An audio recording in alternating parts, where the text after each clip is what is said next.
Bismillahirrahmanirrahim. Assalamu alaikum viewers. Welcome back to my channel.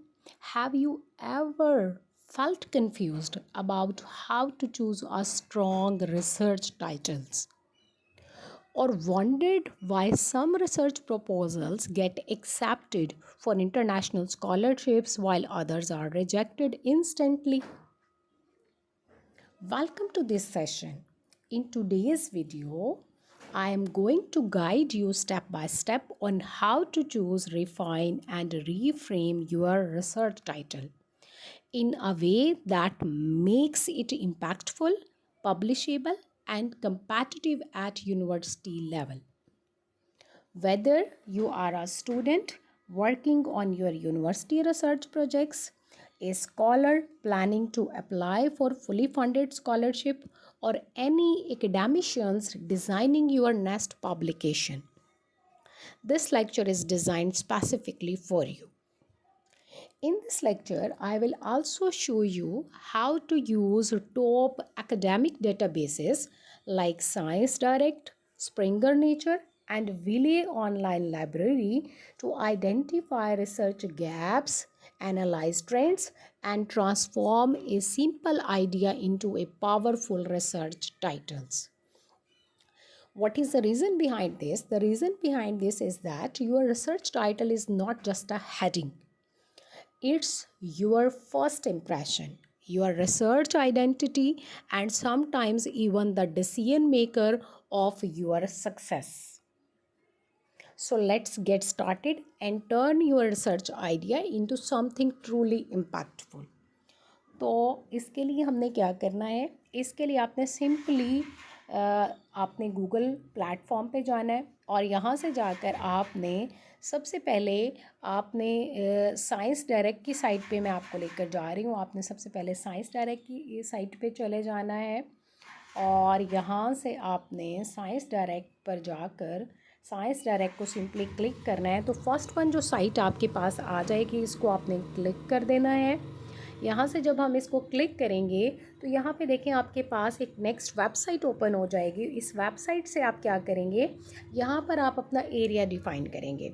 For example आप economics के students हैं, आप chemistry के स्टूडेंट हैं, आप बायो के स्टूडेंट्स हैं, आप कंप्यूटर साइंस के स्टूडेंट्स हैं, आप एआई के टॉपिक में इंटरेस्टेड हैं, आप जेंडर स्टडीज़ पे इंटरेस्टेड हैं, आप सोशियोलॉजी के स्टूडेंट हैं, आप एजुकेशन के स्टूडेंट्स हैं, आप पॉलिटिकल साइंस के स्टूडेंट्स हैं, आप किसी भी एरिया से बिलोंग करते हैं, आप इंग्लिश के स्टूडेंट हैं, आपके लिए भी सेम प्लेटफॉर्म है, सेम स्ट्रैटेजी है, सेम वे आउट है। आप भी अपने इसी तरह से टॉपिक को, टाइटल को रीफ्रेम कर सकते हैं। तो जो पहला आपके पास यहाँ इस बॉक्स के अंदर क्या लिखना है, आपने इस बॉक्स के अंदर हम वो टॉपिक या वो आइडिया लिखेंगे जिसमें हम इंटरेस्टेड हैं। For example, being an economic student, I am interested in to check the effect of globalization on environment. तो यहाँ पर मैंने क्या लिखना है, globalization and environment. ये लिखने के बाद आपने यहाँ पर आपके पास ये सर्च का ऑप्शन आ रहा है, इसको आपने क्लिक कर देना है। सर्च को जैसे ही हम क्लिक करेंगे तो आपके पास यहाँ पर 9,90,422 रिज़ल्ट्स अवेलेबल हैं इस टॉपिक से, इस एरिया से या इस नीश से रिलेटेड। अब आप इसे क्या कर सकते हैं, आप इसे स्पेसिफाई कर सकते हैं मोस्ट रिसेंट के लिए। यहाँ आपके पास देखें लेफ़्ट साइड पर आपके पास ये बॉक्सेस आ रहे हैं जहाँ पर ईयर्स मेंशन हैं कि आप 27 देखना चाहते हैं, 2026 देखना चाहते हैं, तो हम 2026 को यहाँ पर चेक इन कर देते हैं। जैसे ही हमने 2026 को चेक इन किया तो आपके पास देखें कुछ रीसेंट एडवांसमेंट आ गई आपके एरिया से रिलेटेड, जहाँ पर पहला टॉपिक आपके सामने आ रहा है global warming and potential data analysis from environmental product declarations.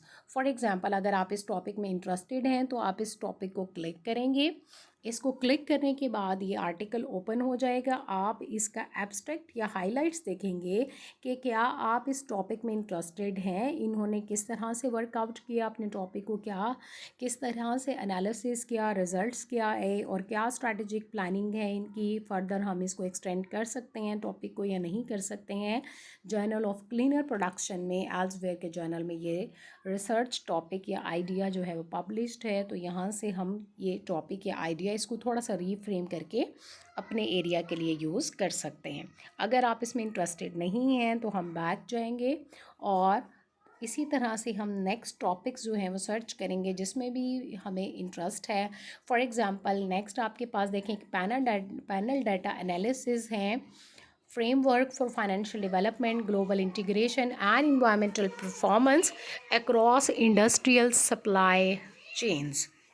तो अगर आप इसमें इंटरेस्टेड हैं और देखना चाहते हैं कि रिसर्चर ने इसको किस तरह से प्लान किया है, क्या स्ट्रैटेजी यूज़ की है, क्या रिजल्ट्स आए हैं, क्या एप्लीकेबल है नहीं है, आप इसको अडॉप्ट कर सकते हैं नहीं कर सकते हैं। अगर नहीं कर सकते हैं तो इसको भी छोड़ दें और नेक्स्ट आप इसी तरीके से जब आप सर्च ट्राई अगेन करते चले जाएंगे तो आपके जहन में आपका जो आइडिया होगा वो रीफ्रेम हो जाएगा और आप अपने टॉपिक को इस तरीके से डिज़ाइन कर सकते हैं। तो ये मैंने आपको जस्ट वन साइट को यूज़ करके सिखाया कि आप किस तरह से यहाँ से अपने टॉपिक्स को रीफ्रेम कर सकते हैं, अपने आइडिया को एक टाइटल की शक्ल दे सकते हैं, यहाँ से कैसे कीवर्ड्स आप यूज़ कर सकते हैं। अब मैं आपको सेकंड प्लेटफॉर्म पर लेकर जा रही हूँ जो कि बहुत इम्पॉर्टेंट है, वो है स्प्रिंगर नेचर जर्नल्स। तो हम वापस गूगल की साइट पे जाएंगे और गूगल की साइट पे जाकर हमने यहाँ पर साइंस डायरेक्ट की जगह पर आपने Springer Nature journal finder click कर देना है। यहाँ पर जो वेरी फर्स्ट साइट आपके पास आ रही है, journal finder and open access funding Springer Nature links, इसको आपने क्लिक कर देना है। जब आप इसको क्लिक करेंगे तो यहाँ पर भी आपने सेम पैटर्न है, यहाँ पर भी आपने वही अपने कीवर्ड्स लिखने हैं जो हमने साइंस डायरेक्ट की साइट पर सर्च किए थे। तो यहाँ भी हम वही कीवर्ड्स लिख देते हैं और देखते हैं कि यहाँ पर क्या रिसेंट एडवांसमेंट हमारे पास आ रही हैं। तो हम अपना टॉपिक कंप्लीट लिख चुके हैं, कीवर्ड्स लिख चुके हैं। फाइंड जर्नल्स पे क्लिक करेंगे। जैसे ही हम फाइंड जर्नल्स पे क्लिक करेंगे तो आपके पास यहाँ पर डिफरेंट ऑप्शंस आ जाएंगे जर्नल्स के। यहाँ जर्नल्स अभी अवेलेबल हैं। नेक्स्ट आर्टिकल्स की तरफ कैसे जाना है तो वो मैं आपको भी बताती हूँ। फॉर एग्ज़ाम्पल हम इन्वायरमेंटल डेवलपमेंट एंड सस्टेनेबिलिटी में इंटरेस्टेड हैं तो हम इस जर्नल के लिंक को क्लिक करेंगे। जैसे ही आप जर्नल लिंक को क्लिक करेंगे तो आप जर्नल साइट पर चले जाएंगे। तो यहाँ पर जाकर आपने क्या करना है, यहाँ जाकर आपने इनके आर्टिकल्स पे क्लिक करना है। जैसे ही आप आर्टिकल्स पर आएंगे तो आपके पास वॉल्यूम एंड इश्यूज़ आप कुछ भी चूज़ कर सकते हैं। यहाँ पर देखें आपके पास जो रिसेंटली इनका लेटेस्ट इशू पब्लिश हुआ है अप्रैल 2026 में वो आ जाएगा, जहाँ पर लेटेस्ट आर्टिकल्स आपके पास शो हो रहे हैं। ये आर्टिकल 2 अप्रैल को आप देख रहे होंगे कि ये आर्टिकल 2 अप्रैल को पब्लिश हुआ है। इसी तरह से ये आर्टिकल 1 अप्रैल को पब्लिश हुआ है, चाइनीज़ सिटीज़ यानी लोकल एरिया से रिलेटेड है। और इसी तरह से यहाँ पर देखें ये आर्टिकल भी इकोनॉमिक पॉलिसी से भी रिलेटेड है और एनवायरनमेंट के बारे में भी आपको बता रहा है, यानी आपके टॉपिक से रिलेटेड है। जो आपने इसको कीवर्ड्स दिए हैं उससे रिलेटेड आपके सामने एक एरिया ओपन हो गया है। ये 31 मार्च को आर्टिकल पब्लिश हुआ है। तो यहाँ से आप इन आर्टिकल्स को रिसेंट को देखकर, इनके एब्स्ट्रैक्ट्स पढ़कर, इनके रिसर्च स्ट्रैटेजी को देखकर अपना रिसर्च टॉपिक प्लान कर सकते हैं। अब हम थर्ड साइट पर चलते हैं जहाँ से जाकर हम सेम प्रोसीजर यूज़ करते हुए अपना टॉपिक रीफ्रेम कर सकते हैं। यानी अब हम आ जाते हैं विलेज जर्नल्स पर। विलेज जर्नल फाइंडर पर आते हैं और यहाँ से देखते हैं कि हम किस तरह से सर्च कर सकते हैं। यहाँ पे भी देखें जर्नल फाइंडर आ रहा है, विले का है, तो आपने इसको क्लिक कर देना है फर्स्ट साइट को। जैसे हम इसे क्लिक करेंगे तो यहाँ पर आपके पास ये साइट ओपन हो जाएगी जहाँ पर ये डिफरेंट जर्नल्स आ रहे हैं। इनके भी जो विले के अंडर पब्लिश होते हैं, आप इनको क्लिक करके इनकी जर्नल साइट पर जाकर आर्टिकल्स इश्यूज़ जो हैं वो पढ़ सकते हैं, देख सकते हैं। फॉर एग्ज़ाम्पल हम सस्टेनेबल डेवलपमेंट में इंटरेस्टेड हैं, तो यहाँ मैंने सस्टेनेबल डेवलपमेंट सर्च किया और ये सस्टेनेबल डेवलपमेंट इसका जर्नल है, जो कि बहुत इम्पॉर्टेंट और बहुत ही अच्छा जर्नल है, हाई इम्पैक्ट फैक्टर है। आपने जर्नल की साइट पर जाना है और जर्नल की साइट पर जाकर इसके जो करंट इश्यूज़ पब्लिश हुए हैं उनको जाकर पढ़ना है। वहाँ पर करंटली जो अवेलेबल हैं जर्नल्स के अंदर आर्टिकल्स, उसको देखकर आप अपने टॉपिक को रीफ्रेम कर सकते हैं।